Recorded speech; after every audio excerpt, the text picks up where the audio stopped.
எங்க போற? சும்மா வெள்ளையா? இந்தா இத புடி. என்னதுரி? இந்த காசு. எதுக்குடி 500 ரூபா? குடிக்கிறதுக்கு. குடிக்கிறதுக்கா? ஆமா. எதுக்கு? நான் ஊர்ல இருந்து வந்ததுல இருந்து நீ குடிக்கவே இல்ல, எதுவுமே பண்ணவே இல்லையா?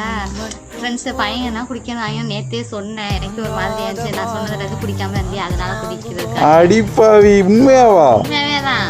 குடிக்கட்டுமா போய்? நிஜமாவே போய் குடிச்சிட்டு வா. சத்தியமா? சத்தியமா. குடிச்சிட்டு வந்து திட்டக்கூடாது. நானே குடுக்குறேன். எனக்கு இவ்வளவு வேணாம், எனக்கு 300 ரூபா போதும். சரி 200 ரூபா ஏதாவது ஸ்நாக்ஸ் வாங்கிக்கோ. ஓகே. எனக்கு 300 ரூபா போதும். 200 ரூபா சரி என் ஃப்ரெண்டையும் அழைச்சிட்டு போவா, அவனுக்கும் ஒன்று வாங்கி சரி வாங்கி கொடுத்துக்கோ போ. உண்மையாவா? ஆமாடா குறுக்கி போடா. இல்லடி 10 நாளா குடிக்காம இருக்கணும், அது மாதிரி இருந்துட்டு போறேனே. இல்ல நீ அன்னைக்கு நேத்தே சொன்ன, நாளை கழிச்சு லவ்வர்ஸ் டே வேற வருது, ஃப்ரெண்ட்ஸ் எல்லாம் அங்கேன்னு போறாங்கன்னு ஏதோ சொல்லிக்கிட்டு இருந்தியா. எனக்கே ஒரு மாதிரி இருந்துச்சு. போய் குடிச்சிட்டு சரி நான் வந்துடுறேன். போயிட்டு சீக்கிரம் வண்டி எடுத்துட்டு போறேன். இந்த வண்டி வேணா கேடிஎம்ல போ. சரியா பார்த்து சீக்கிரம்